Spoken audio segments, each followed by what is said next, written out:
Okay, this is a very quick update about how I managed to quieten down this noisy little bastard, which is a Marina hang on the back, medium-sized breeding box that I'm using to house my little electric yellow lab, who's chilling out down the bottom there. It's lights out in the main tank, so it's lights out for this guy.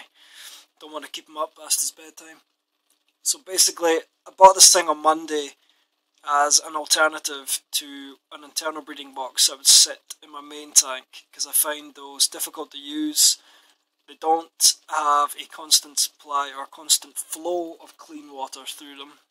They can stagnate, I've found in the past, or get to the point where the water becomes unsafe for the fry.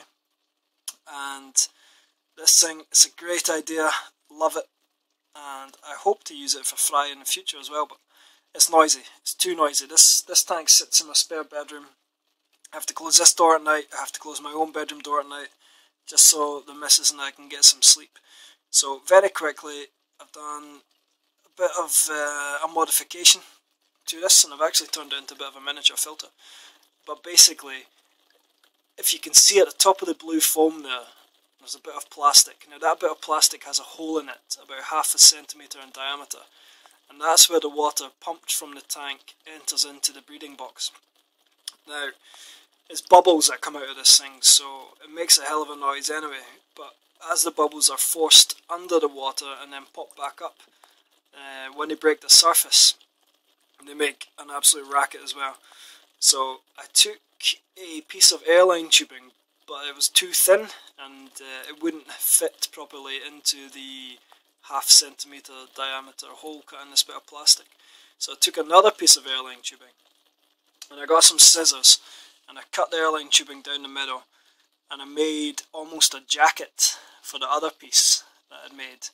So I wrapped it around it and it fits perfectly into that hole. Now, I took there's about a 5 centimetre length of airline tubing that comes down into this little breeding box now. And I got some cable ties, I tied the jacket securely around it, just so I held it in place. I then took this piece of filter foam, got some scissors, put a hole right through the centre of it, slipped it over the airline tubing, slipped over the cable ties, and it's made this neat little modification. Now, when I put the lid back on, hold on a second, I've got this handy torch here, and let's just put this back on here. So, when I put the lid back on, there is still noise, but it's certainly a hell of a lot quieter. So if anybody wants to do this trick, super easy. You probably can do it better than I can, but it's 10:30 on a Wednesday night and I've got work in the morning and I needed a quick fix. So I made you another one. Thanks for watching, take care, and we'll speak again. Bye bye.